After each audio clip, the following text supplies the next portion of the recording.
બનાસકાંઠા જિલ્લાના ભાભર નગરપાલિકા town hall ખાતે ભારતીય જનતા પાર્ટીના લોકસભાના ઉમેદવાર ડોક્ટર રેખાબેન ચૌધરી આવતા ભવ્ય આતશબાજી સાથે સન્માન કરવામાં આવ્યું હતું।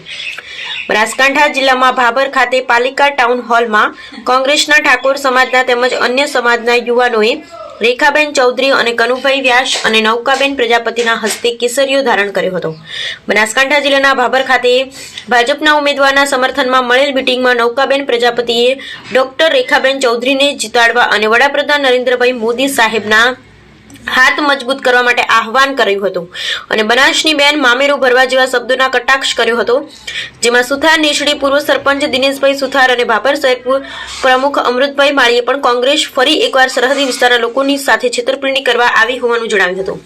જે છેલ્લા ઘણા સમયથી વાવ વિધાનસભાનો વિકાસ રૂંધાઈ રહ્યો હોય તો હવે આવતા દિવસોમાં ભારતીય જનતા પાર્ટીના સાથે રહી વાવ વિધાનસભાના હિતલક્ષી નિર્ણય લેવા માટે કનુભાઈ વ્યાસે આહવાન કર્યું હતું,